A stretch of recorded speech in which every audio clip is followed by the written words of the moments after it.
All right. Good evening, everybody. So I also see there's a new face, Kak Samsia. We have Nurin. We have Prof. Muhammad. We have Coach Francis. Welcome, welcome, everybody. And yeah, so welcome to our self-care Saturday session. So here you can ask us questions about mental and physical health. So today I'll be leading with the topic on mindful nutrition and eating. So this is interesting as we know about eating, we know about dieting, we know about nutrition and food. Food revolves around us, right? So we can't run away from food. Food is a necessity, is a main thing. So what we can actually look into the topic today is about the mindful part of nutrition and eating. Right, so this is also brought to you by PRKPP. So it's a collaboration between Fit Unit and PRKPP, and with Prof. Muhammad leading on the mental health awareness education, and Fit Unit, Coach Francis and I lead on the nutrition side of it and lifestyle, active lifestyle. So together, when you combine physical and also psychological, then you really get the best. Because during these uncertain times, definitely we do need very strong, equally strong mental and equally strong physical to overcome the challenges, to fight the virus you have, or to protect yourself against the virus. You need to have a strong body, and to still have hope, and making sure that you're okay. Making sure that you can handle day-to-day routine and stress and whatever not challenges, you need a very strong mind. So with both, you can overcome, basically, you can take on any challenges, right? Yeah. So I'll be sharing my slides. So we will have usually a quick presentation about our topic, which is mindful nutrition and eating. And yeah, then we open up for discussion. So yeah, so we have Noreen was just sharing with us just now that she's joining a transformation program. I think it's great because as future doctors in the house, right? Future doctors, nutrition or taking care of the body is usually a little bit lacking because of the hours, and we know the work. So definitely our prayers actually go out to the frontliners at the moment, who's been fighting in the hospitals, to help patients. And during this time, everything is all over very chaotic. They are volunteering at the PPV, the vaccination centers. They are helping to save lives in hospital, and they are also doing tests and all these things and consultations. So definitely our thoughts and prayers goes to them. And yeah, so let's get started, right? So okay, let's share slides. Okay. Right, can everybody see this?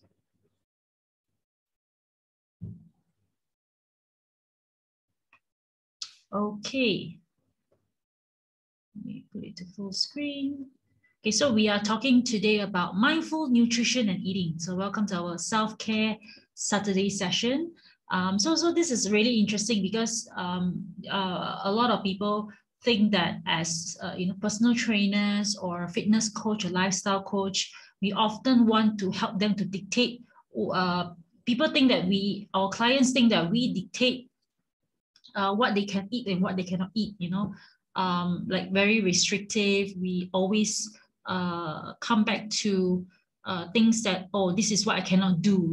I need to sacrifice this to get what I want. So in fact, actually, when you're talking about general well-being and being healthy overall, it's not really about what you cannot eat and what you can eat, but it's really about being mindful about what you are eating. So today we are trying to discuss a few things on how to go around developing a good relationship with your body through food and fitness. So today we're going to focus more on the food side, right? Okay. So the first question, do you eat to live or live to eat? Okay, you can type out in the chat box. If you're joining us on, Facebook, you can also let us know, do you eat to live or live to eat? What do you think? Do we choose the apple on the left or do we go for the chocolate on the right? For me, my answer will be I would choose both, right? So because apple is good, source of phytonutrients and fiber and whatever not, and chocolate is good for the soul, and dark chocolate is also good for the health. So yeah, so we don't really need to choose. In a sense, we don't need to choose either one. But most of us, the question is back to like whether we really eat to survive, or eat for our body so that our body feels better, feels good, and can perform, or we are really looking at food as a form of I will just eat until because there's no tomorrow, right? So that's the whole issue with whether you eat to live or you live to eat. So if you are a foodie, you can also enjoy good health. It doesn't mean that you have to sacrifice your health just because of food. But some of us, a lot of us actually take the extreme ways. So hence we get into this whole vicious cycle. And a lot of, especially in Malaysia, we have the highest, high obesity or weight problems. We have also ongoing issues like, the ever high hypertension, blood sugar problem, and also the cholesterol. So all these things are, I would say that because from our lifestyle, not specifically just food, but also our lifestyle, right? So let's look into more in the next slide. So mindful eating cycle, because we are also talking about how the mind thinks, right?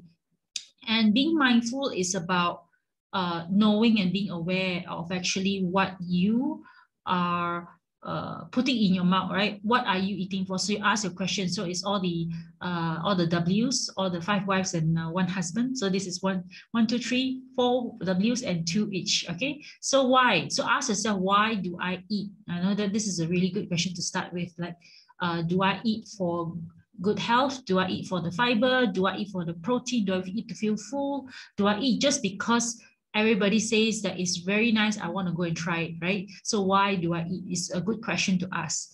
And the next question is when? When do I want to eat? So we are programmed to have like our normal breakfast, lunch, and dinner. We have also snack time, and sometimes we also have indulge a little bit in the supper. So when do you want to eat, right? So the problem is, I think a lot of us restrict ourselves. We eat when we don't eat when we are supposed to eat. And then when it all piles up, it becomes something like, a binging at the end, because you already mess up your eating routine, so to speak, your whole, how our body has circadian rhythm. Eating, we also have like a cycle, because our body does need feeding every 3 to 4 hours. So it's very important to ask, when do you want to eat, right?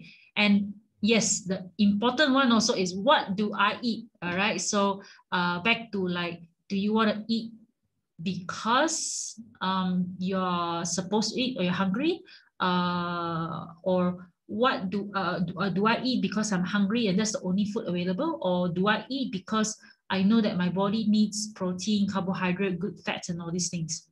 Okay, next one, how do I eat? Yeah, this is actually very interesting, because I'm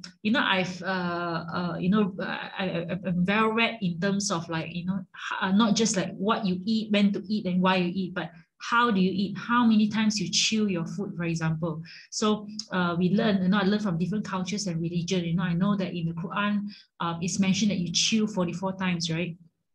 40 to 44 times. So in a lot of scientific papers, it's also proven that if you chew 20 to 30 times, actually it's better, because digestion begins from your mouth. So if you chew your food, you digest, you absorb better, and hence it's actually better for your whole eating process and eating experience. So yeah, so it's not just about what do you eat and when do you eat it, but how are you eating your food? Are you just eating just because you are in a rush, you just gobble up your food, or you just take time, 20 to 30 minutes to eat your food, right? So, and the question, of course, comes back to how much do I eat? There's so much of portioning, calorie counting, and also to look at your plate, whether it's colorful enough, it's well balanced, those are the things, right? So you want to actually look into that as well, okay? And the final W, it's where. Where do I invest my energy? This is very important because obviously there is input and output, right? So input of calories, input of food, and we know that food is a fuel for our body, you know, it's energy for our body. So obviously we're eating because we want more energy. Calories is basically an energy, right? So how do you expand your energy? Do you use it after you eat a plate of nasi lemak or you eat a plate of chicken rice? What do you do with the energy that you got from the food? Do we ask ourselves this question, right? Am I going to be active and do my normal walk, exercise, or do I cycle, or do I do some home exercises? Where do I invest? So if you are somebody who is sedentary and sitting down in front of the computer 8 hours, you know, in a day because you're working, then you realize that you're not really investing your energy somewhere. Like you're using your, of course, your brain, your thoughts, but you're not using it in terms of, you know, moving around. You're just sitting down. So hence why Malaysians have all this issue of, I mean, the whole world has this issue of eating more than they can burn. So they are eating, but then they are not burning, they're not investing their energy. So it creates a very good you know, question cycle to ask, because then you will start to be actually a bit be more mindful about, oh, okay, eating is just not putting the food into your mouth. It's asking all these different questions, right? Okay, let's go next. Right, so mindful eating, right? So this is a plate, not a plate of what you are supposed to eat. You know, since we're on the topic of mindfulness, right? So 1/4 of the plate you observe. So notice your body. Rumbling stomach, are you hungry, low energy, stressed out, satisfied, full or empty? So this is a good one to actually observe your body at the time where you're looking for the food that you want to eat. Usually if you're at this hungry or low energy, very emotional, very stressed, you would tend to want to go grab something of a more of a higher in terms of carbohydrate or you know, hence why we always grab the sugary things and the fried food, right? So it's very important to observe and notice your body. The second quarter is savor. So savoring is very important because it's not just about putting the. I know that when you put the food into your body, everything is digested the same way, but it's very important to notice the texture, the aroma, the flavor. Is it crunchy? Is it sweet? Is it salty? Is it smooth? Is it spicy? Those are the flavors that is really important. So hence why the people that is really on, like, you know, a diet, so to speak, they boil everything, they steam everything, but at the end of the day, it's not satisfying. So they don't stay on that particular diet, and they usually go off track because they don't enjoy it, they don't savor it. So it's very important to notice the texture, aroma, and what your body wants to feel. Our senses are made to feel all these different textures. So it's very important, right? And of course, we have the in the moment, be fully present. I'm also guilty, you know, on this part, because when was the last time you actually sit down, not watching anything, not on your computer, not on your TV, not on any sort of distraction, but sitting down, and when you eat, you just eat in the moment. So oftentimes, because we think we want to save time, so we end up eating in front of the computer while working, or we are watching something and we're eating and we're not even mindful, or we're not even aware of what we are putting in our mouth, whether we chew, whether it's, you know, spicy, whether it's whether you're eating, whether you're really enjoying it, and then you don't really remember, you don't register in your mind that you have actually eaten a meal. So sometimes that's why people overindulge, because they never registered in their mind that they have eaten and chewed the food, right? Yeah, so also a very important part is actually non-judgment, okay? So speak mindfully and compassionately. So like I mentioned just now, a lot of us, you know, we put should kind of rigid rules and guilt. Oh, ice cream is bad. If I eat the durian, I'm breaking my diet. If I'm eating nasi lemak, you know, that is like a sin, you know? So we become very judgmental of ourselves. And also that is actually a very harming kind of in terms of your relationship, it will destroy your relationship with food, because food in general, it's neutral. It's how you plan, how you eat, and why you're eating a certain food. And it's very unfair for you to say something is good or bad. There is no good or bad food. There is just what you want to eat more so that you get the goals that you want, right? So being non-judgment is also one of the keys to fix your relationship with food. So hence why sometimes we end up eating and having, this is also on the mental side, having disorders like, binge eating, or throwing up after you eat. So those are the really like the symptoms that, or you don't want to eat at all. So people get into anorexia and things like that. So all these things are because it starts from that judgment. So speak mindfully and compassionately, right? And also, of course, being aware, that is your dessert, right? Tasting versus mindless munching. So are you aware? I have a lot of times during my coaching process that I have my clients put a timer on their phone, not to do anything, just when they start eating. So they realize that how fast they've actually been eating. They don't even taste the food. They don't even chew the food. They are basically mindless munching. And also our snacking, right? So Malaysians have this mindless snacking, whether you're taking popcorn or we're taking kacang putih, then we forget everything and we finish the whole thing, right? So this is something that we really want to be aware of, okay? All right, so next one. Okay, let's dive into calories counting, okay? So calories, it's actually a highly effective tool. Nevertheless, there's so many, on Facebook groups, it's like calorie diet, you need to know your calories, right? So it's a highly effective tool to learn what's on your plate, okay? But it shouldn't be the only factor influencing your food decision, because mindful eating is all about having sustainability, right? So it's not just about, do you want to lose the 10 kg once and for all, and then you maintain it for the rest of your life, or you just want to lose it in this 1 month and then regain back, right? So it's a constant cycle. So it shouldn't be the only factor to influence your food decision, right? So factors to consider, okay, your true hunger levels, okay, where are you now, okay? Are you okay?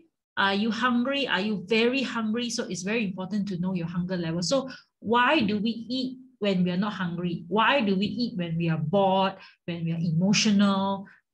So this is a good factor to consider. Okay, number 2, fullness levels. So when you eat, we usually eat, we don't realize, we only realize when we are full, when we ate too much, right? Because we stuff ourselves, right, with not only the appetizer, main course, and then the dessert. And most likely, we forget to stop at a certain level. And that is also one of the factor that why we overeat, right? So let's take away calories counting. If you overeat, you know that you're going to be over calories, and it's also not so good for your digestion, because we know that 80% of your health comes from your gut health, from your digestive system, right?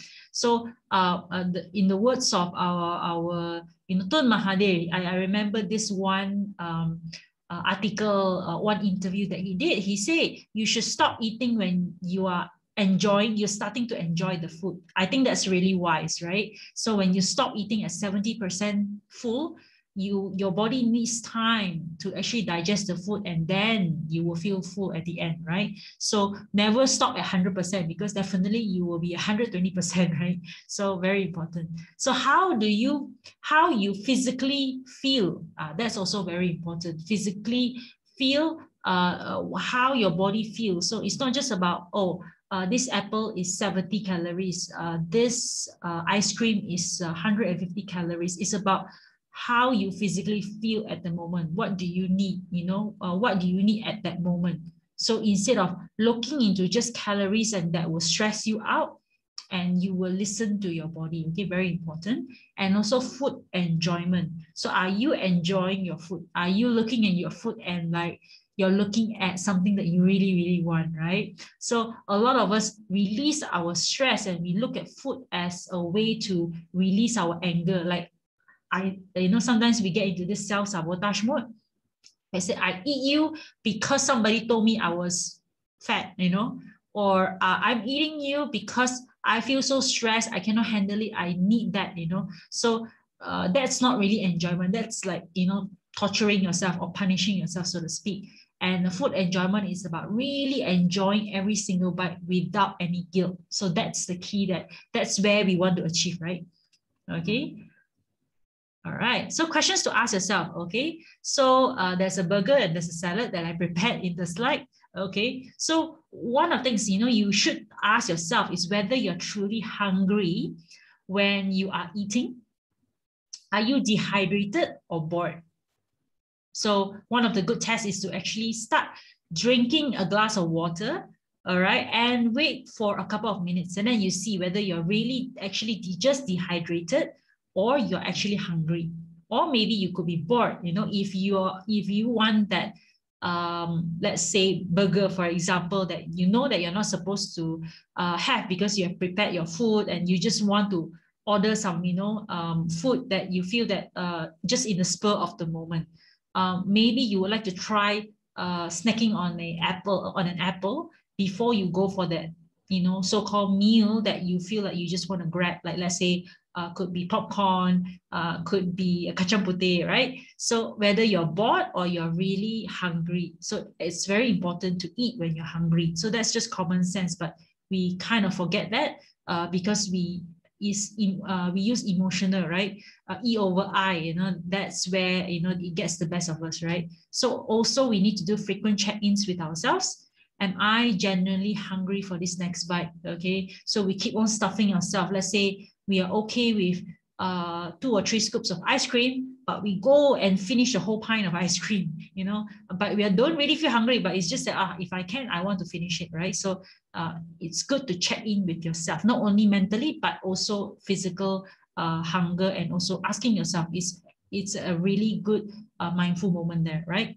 How you physically feel, are you ignoring the food quality and your body's response to a meal? So a lot of people tell, yeah, it doesn't matter if I'm having like a piece of bread or a curry puff or nasi lemak or a good you know, balance of this vegetables, protein and meal. It's all the same as long as I eat to feel not hungry, or it's lunchtime, I'm just eating it. So it's very important that your food quality as well, you know, because if you're just going to eat food that will make you feel lousy, for example, you know that you need to be productive, but you are eating a plate of rice without the balance, let's say protein and vegetables, you're going to feel a little bit more sleepy, and then you won't feel so good. So then it actually, you know, that's not mindful eating, right? So food enjoyment. So numbers can be irrelevant and flavor alone should be the focus. So you see colorful meal overall, you know, the plate. So there is like the red, there is yellow, there is green, there is orange. So you do really want to see, not just like just white and then maybe brown color, right? So you want the enjoyment to be like a visual experience as well, senses and all, right? So you want to savor it. Okay, so willpower and motivation. This is the 2 main factors that people blame when they have the lack of will, so, or willpower or motivation, as if it's holding them back from eating healthy. Yeah, so this is something that it's really interesting, but it's not really, because nutritional consistency, right, comes down to this, right? So whether you have actually planned it, okay, so for example, if you have something planned already for that meal or your breakfast, lunch, and dinner, you kind of know what you want to eat, and that's where you're going to stick to it. When you don't know, you just, okay lah, ini pun boleh, itu pun boleh, right? So the next one, your physical environment. Okay, so what you have in your fridge or what you have around you is what you're going to eat, right? And also, let's say you're going to be in an area where there's not much of you know, of balanced choices available. So you have got to prepare and create the environment for yourself. So you cannot blame the environment for having you know, limited food choices, but because you have to stay prepared, right?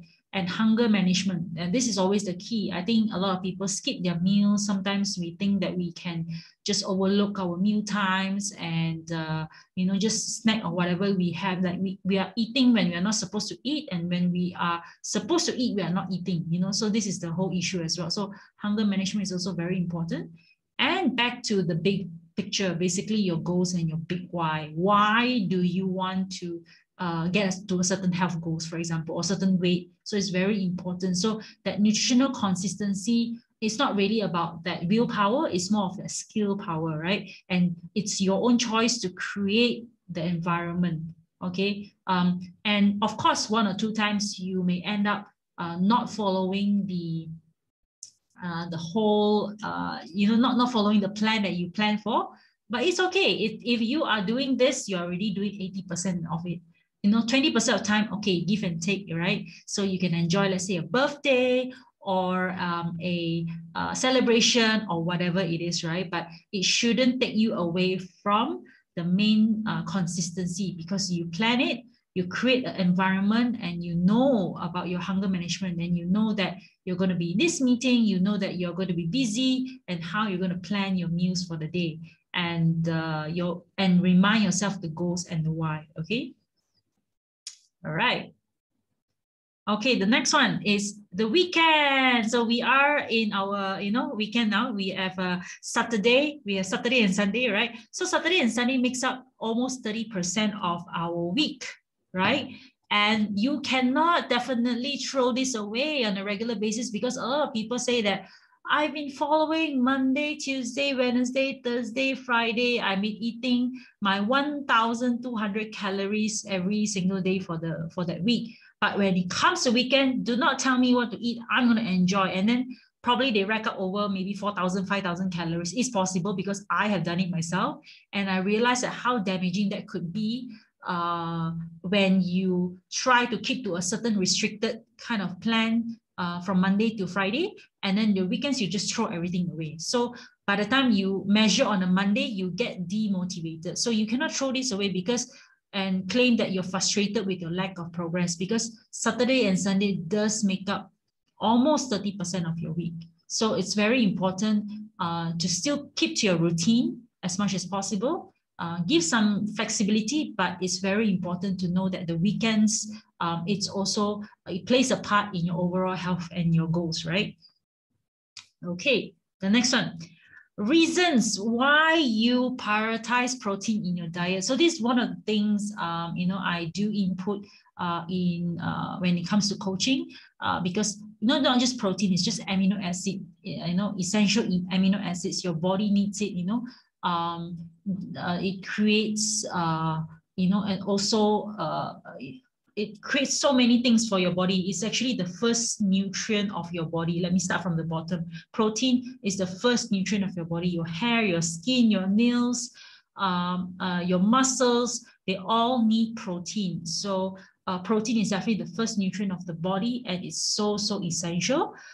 Definitely one of the things why, when you, especially if you are on a diet, you must make sure that you do not cut it out. So because it keeps hunger at bay, right? So you don't restrict it, but make it a plan for mindful eating to include protein in every meal, okay?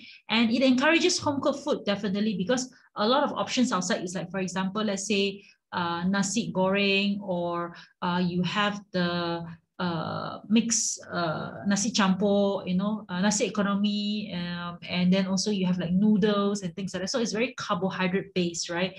Even you talk about roti canai or thosai, you know, then you know that it's very much like, you know, where is the protein that you really need, okay? So when you do home cooked food, not to say that the rest of the food you cannot enjoy. So I will always make sure that I have dal, you know, with my thosai. I also will have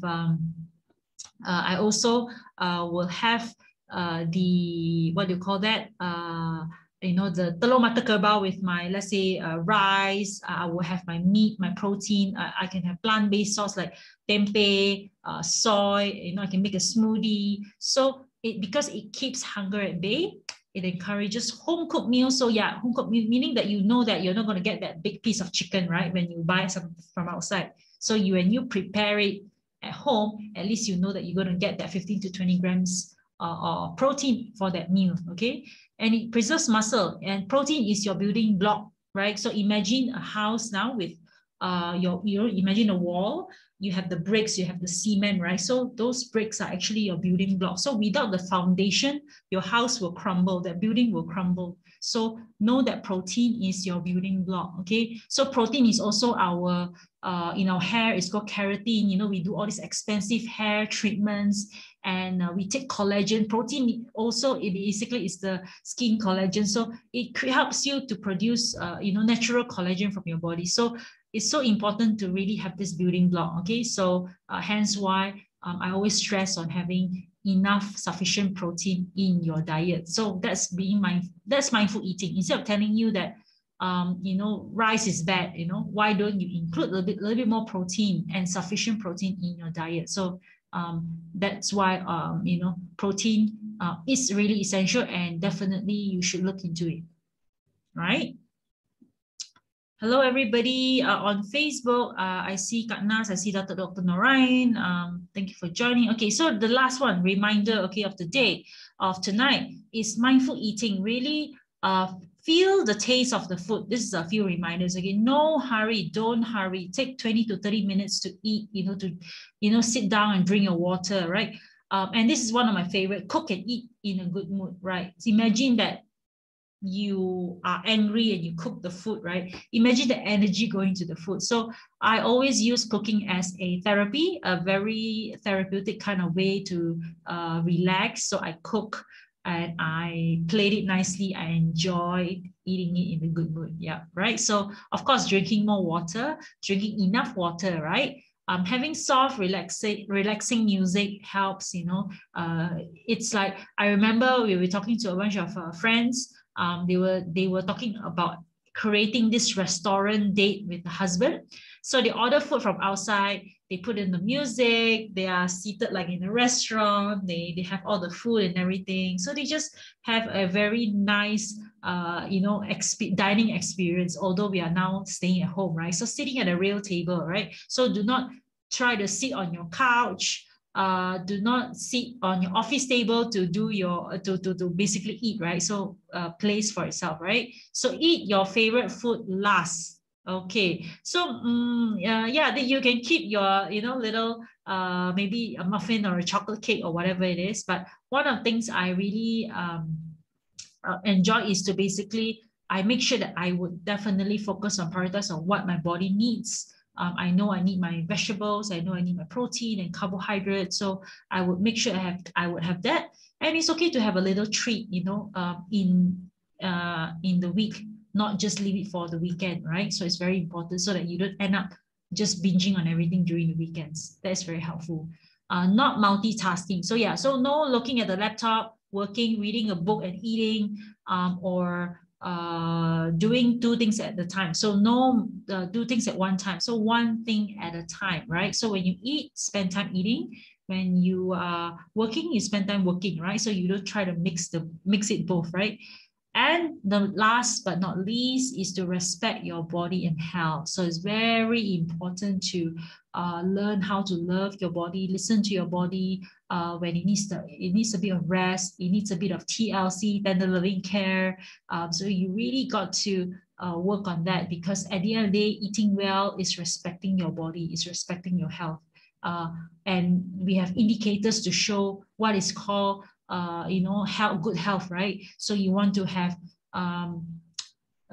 good energy, you feel good, you can be productive, you are free from NCDs, like, we talk about cholesterol, blood pressure, and high sugar levels. So those are the things that it means when you have all this in optimal level, optimal weight, you are respecting your body and health. So that's about it for mindful eating. It's nothing more than that, right?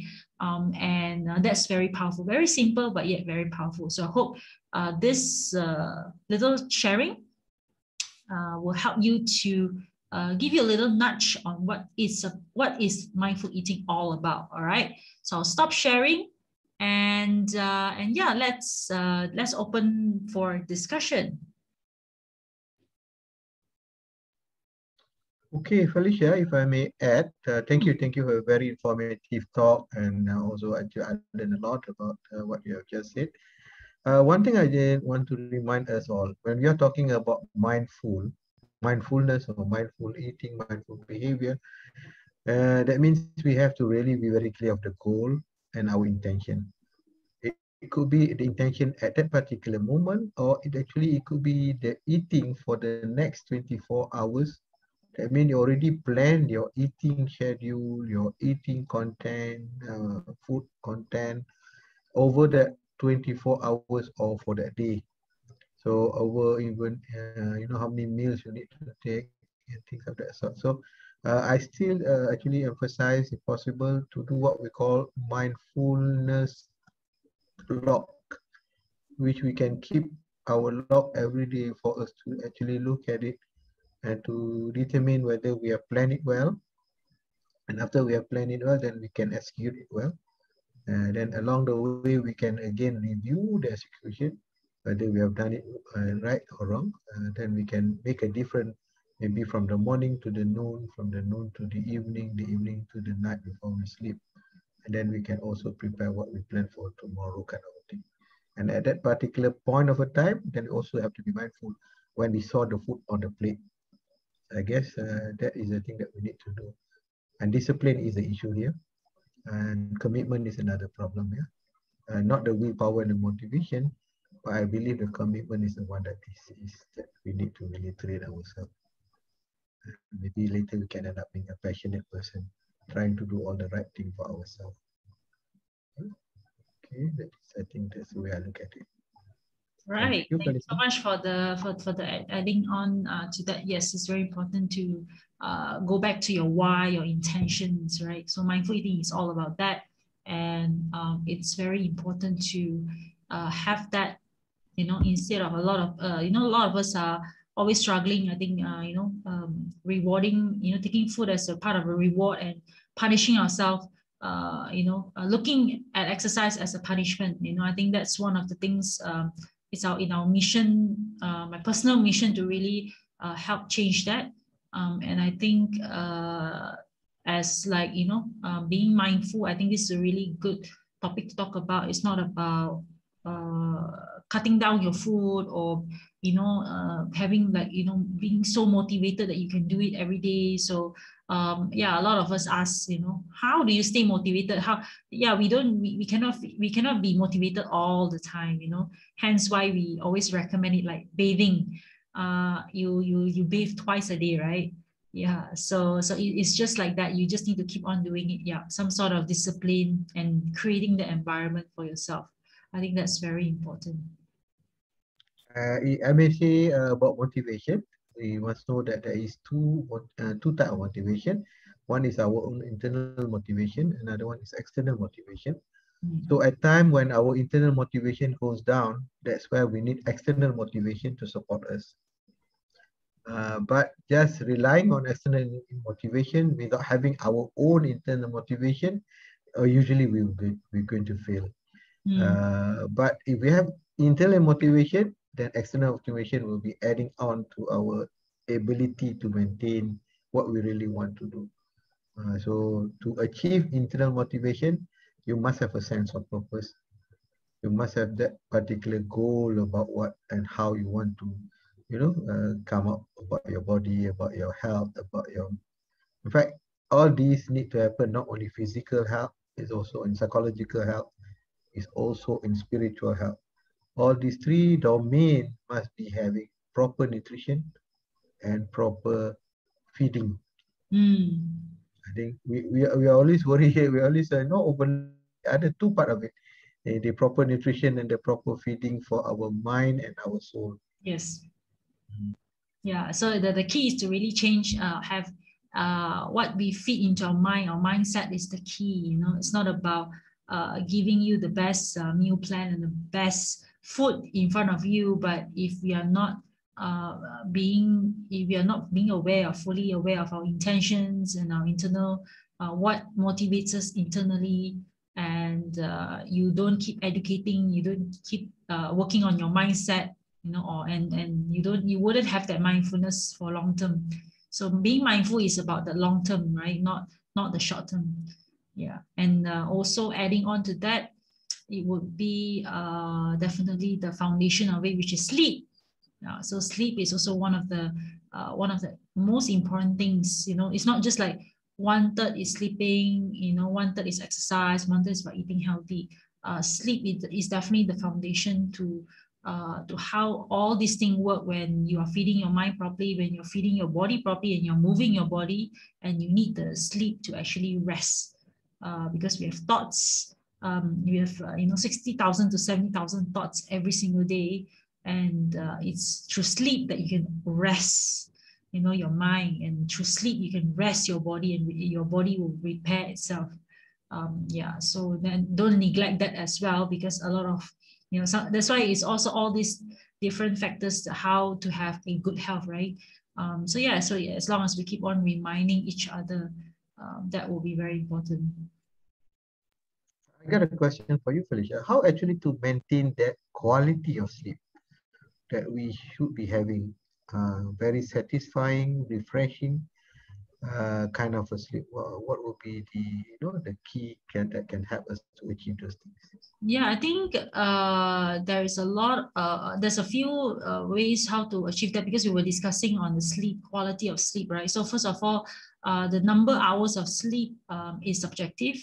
I think as you grow older, you do sleep a little bit less hours, because you do wake up at a certain time, right? In the morning, early in the morning. But average, we do need at least, average between 6 to 8 hours. Some people, they can be at 4 or 5 hours, but one of the reason why the numbers of sleep is still important, because we do need that number of hours of rest.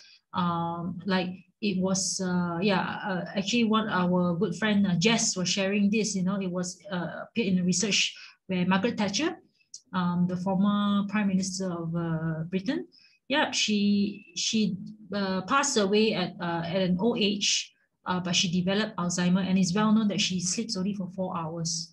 So it's really important, for us to sleep, because for us to sleep enough hours. And the quality of sleep, of course, plays an important part, like winding down before you sleep. Like, for example, everybody has their own numbers, right? For me, I do need to achieve 6 hours minimum, right? In order for me to be like, fresh and whatever. Of course, 8 hours is the best for me. I think there's also a case study that says that women need a bit more sleep than men. Maybe women thinks more, right? Overthinks a lot of things, right? So for me, 6 to 8 hours. You look at your time that hours that you need to sleep to get a good sleep as well. And I always take time to unwind or wind down at the end of the day. Like if I plan to sleep at 11 o'clock, I would shut everything off by 1 hour beforehand. For example, like no loud music, the house is in, turn off like 70% of the lights. No distraction, no stimulation from your phone or your laptop, because the blue light will cause you to not be able to have a good deep sleep, right? And those are the things, and if let's say it's a little bit warm, it's good to have your room in a cooler temperature before you go to bed. Yeah, so it's again preparing the environment rather than like forcing your it's rather than like, oh, I need to discipline myself to sleep at 10 o'clock. But if we are still doing stimulating activities like going on social media at like 9:30, we wouldn't be able to sleep properly at 10. So even if you get the hours, even if you're on bed at 10, you won't be able to go into a deep sleep or a restful sleep immediately, right? You will still turn and twist and around your bed kind of thing until you actually feel tired, and then you sleep. So definitely, like some of the relaxation music will help. Yeah, and then most importantly is to really know how to switch off.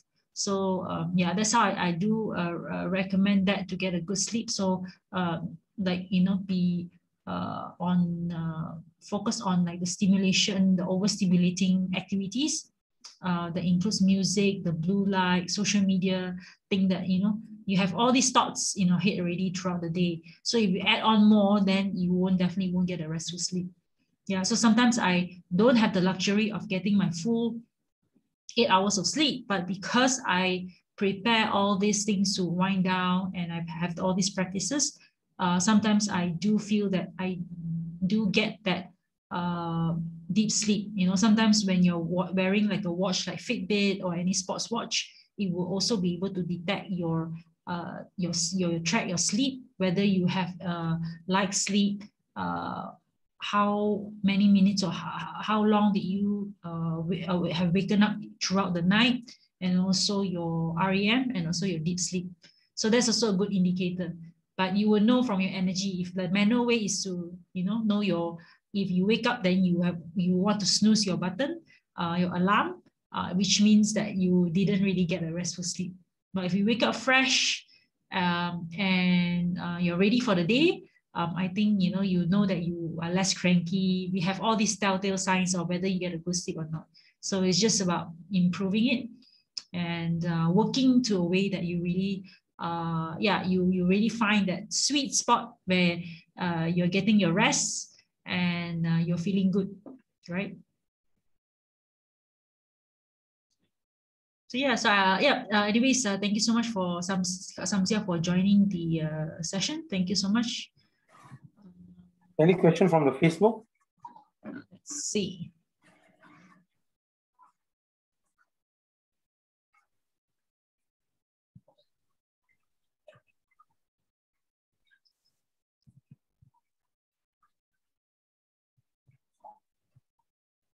So far, no question.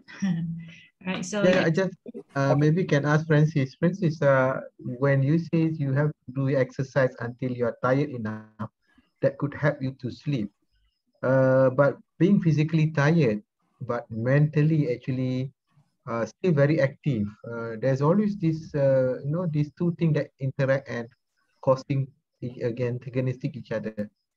Because a lot of people are complaining. My students, they're complaining they are tired, but they still cannot sleep because their mind is actually quite busy. Okay. You see, sleep issue is actually common sense. We have to follow the physiology of sleeping. We cannot interrupt. When we interrupt, then once you do the wrong interruption, then it will compound off. So you go back to the basic. First of all, go back to your basic nutrition. Because the melatonin or the other thing are controlled by the vitamins and also the so-called the complete nutrition. So it's all interrelated scientifically. So basically go into that, because once your nutrition is balanced, you see the root control the fruit. So if the root is not taking in correcting, the fruit doesn't show up. So when you start seeing the symptom already, you get to go back to basic. Then we have to narrow it down, okay? Make a space, talk to somebody, okay? With a good intention that, okay, I want to rule this problem off, rather than sleeping under the carpet. You see, the problem is with people, even I've seen professionals. I went to the gym with them, I saw them, they carry very heavy weight. Then after I say, wow, I say, good training. Then after that, they tell me honest thing. They say, I have to make myself tired so that I can sleep.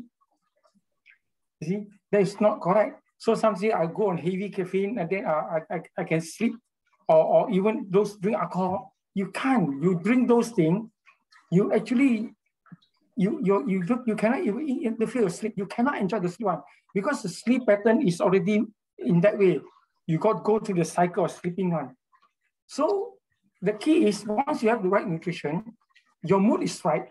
When your mood is right, your a lot of behavior also right. Your attitude also become right. So you start to find space, that's why we talk about mindful breathing. We talk about mindful eating, all this and that.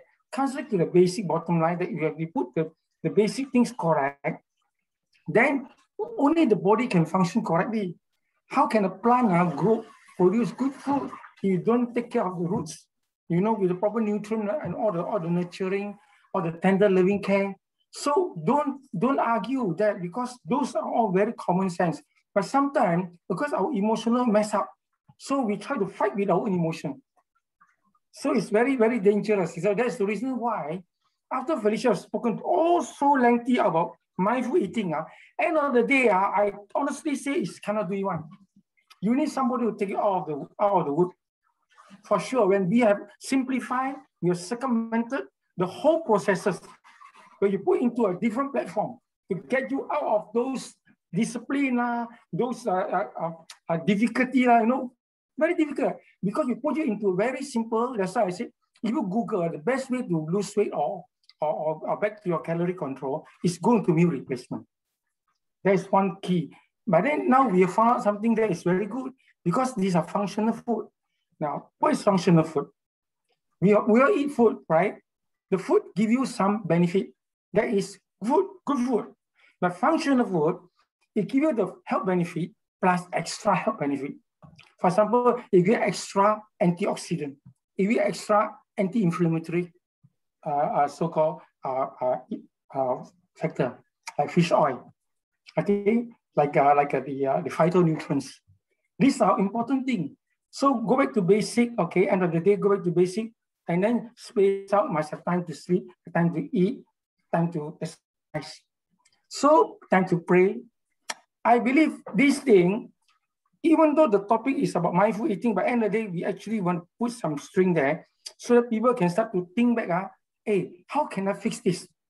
See a coach. Seriously, if you've got a psychological problem, you see a psychiatrist or see a psychologist. You cannot do it, man, because there are too many factors. You know how to go about it. Correct, not prof. So if I got a problem, I have to see you. Then you got to ask me so many questions. You try to dig here, dig there, dig everywhere, and see how these things are interrelated. Then I begin aware, understand. Oh, I see. 2-3 times only after that, you already cooperate with yourself. So your problem solved. You're taking any medication. I went to anxiety because I know how the psychiatrists treat me. They ask me so many things. See?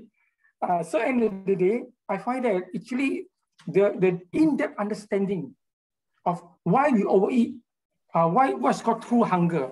You try to figure out, you cannot figure out. You got a problem, find some solution, get a teacher to take you out of that. Yeah. Then after that, become a teacher, help another person. That's the whole idea of what our platform is, to teach somebody so that they can become another teacher, to teach another person. Okay? So actually we talk and talk and talk. No, we don't talk anymore. We have to put into action. For example, let's say now I also got some so-called gardening interest since my school time. So I begin to see, and then more and more now professional, they are relating plant and human health. They are relating, so that you want to soften the thing so people can accept it, because you just analyze and see the amount of food we eat, the kind of food we eat. When we talk about food quality, it's not about food quality. It's food quality. Some people, taste is quality. To me, it's not. Taste, of course, is important. To me, it's content. The micro nutrient is very important. Once you don't have already your standard deviation already run, you move away. So the function is that when you the 3D effect, when you don't eat also, your body will steal from each other. So they call the depletion. Just like a mine. You dig, deplete. Then the compounded with deficient. Because when you eat, you have shortage of nutrients. This is the new modern malnutrition, but I call undernourishment. It's not malnutrition. Okay, undernourished, we don't know, we day and day, 1 year, 3 years, 1 year. That's why our body go into trouble. First of all, then the body fat will come out, weight will come out, the pressure will come out. Then after that, all kinds of things will come out. And it's so fatal and it's so brutal. Yet now we still cannot be motivated. How could that be? That cannot be. Okay, so that's the reason. Talk to somebody like I said, "I issue. Hey, boss, I feel bad. Why am I?" They tell me, "I have to walk away happily." So same thing also when you got this problem, then we tell you a viewpoint that before we get into that trouble. Now that is already good enough. So the deficient, deplete, deficient, and then dysfunction will come in. There is a whole process. Dysfunction will come in because of depletion and deficient dysfunction. Then what do you mean by that? Then we put it back. Then we go straight line, back to normal. Is this exactly how you're going to work? For sure, it will work all the time. Why for go and pay to so exorbitant fee to so say some guru, so-called guru? No need. Very common sense. Don't pay any fee. Overpay the fee for consultation. Health is nothing about consultation much. It's about consultation. 20%, 80% is doing it. Okay, but we want to talk in a nice way or a bit sugar-coated. Sometimes we are in this platform, so that's why we talk a bit more direct. So it will be good for that, you see. Anyway, we are there. So any question, please dare to ask, because your health is everything. I guarantee you, I went through the thing. I know that I'm at this stage. I'm enjoying all the good things. I find that it's worth it. Worth it. So I find it's worth it. Besides, I still go to 5 a.m. club because I want to, because that particular timing, your subconscious is open. That particular timing, 4 o'clock to 5:30. Your subconscious is 100% open. Now I found out the energy. So that's why when you pray and when you start to meditate or start to do your homework during that research that time, you will get the answer. That's why I look for it. Then finally I found this is actually what happened. So then why we do exercise. After that, I feel that I do 30 minutes and not enough. Then I say the cardiovascular is such a complete long thing. So I do some more running. I go for long distance running, slow run. So I know that you need to pump so hard in order to give the vessels, feeding the vessels nicely. So these are little things that at the end of the day, when you do your physical attitude right, then when you eat also, you eat better already. So this is our internet. It's not about, I go on mindful. Cannot. You got to do something, then you improve. Oh, yeah, you get better. I lose 1 inch already, or lose 1 kilo already, or my pressure drop already, my sugar drop already. Then you will do the next one. Okay, so with that, I think we will make it. So no problem. Because this platform is for everybody. We open up. So please don't underestimate. We don't need a very genius to tell you how to get good health. Get a person who already living the health. Get a person who already practicing it. They will tell you the truth. Okay, so I think that's it. Back to you, Felicia and Prof. Thank you so much. Right. Thank you so much, Coach Francis. I think, yeah, so that is a whole syllabus on being fit over 60, yeah? So Prof and Prof Mohamad and Coach Francis can lead that team. Yeah, so I'm here, you know, as a reminder, you know, to young people or even senior citizens, you know, it's never too late to work on yourself. While we are, you know, staying home, let's be thankful that we are safe and also we are healthy. Let's get out of the doctor's way because now even if you're sick, we can't be admitted to anywhere. You know, it's very hard because of what's happening, you know, nationwide. So we got to really take care of ourselves, you know. And yeah, so a reminder again, once again, mindful eating, mindful lifestyle, mindful breathing. Everything is all about being mindful and being aware in the moment. You know, where do you want to be? Ask yourself back the questions. Keep asking yourself, keep checking in yourself. You know, how are you today? How am I today? You know, and what am I feeling? What are my intentions for the day? And submit to God. And that is a promise to yourself. I think you know we need to use all sorts of methods and ways to really go back to where we want to be at peace with ourselves, right? In mind, body, and spirit. Yeah. So with that, I wish everybody the rest of the weekend a good weekend. And yeah, tomorrow I have a 6:30 a.m. Workout with a client. Yeah. So that's exciting because one of the things is that if I want to start my day early, I just set my first appointment to be very early as well. So yeah, so that is one of the key, you know. That's also disciplining, you know, myself in a way, right? But then again, keep it up with the 5 a.m. club. I think that's really good. And yeah, the most important thing is that we have each other to support each other in terms of whether it's, you know, mind, body, spirit. I think we are here having our so-called connection already in this little platform today, and we are connected on Zoom technology, we are on Facebook, but the most important thing is that we spend quality of time, you know, doing something good, and this will definitely be rewarded, right? So keep doing what we're doing, and yeah, we'll see each other next week. Amazing. All right. All right. Thank you so much. Thank you, so much, Felicia. Very everybody. good. Thank you. Good night, Thank Prof. you. Thank you, Thank you. Coach. Thank you, Thank Thank you. you, Dr. Irene. Thank Bye. you, Kak Samsia. Have a Bye-bye. good weekend, everyone. Yeah. Stay safe. Bye. Thank you. Bye. All right. Bye.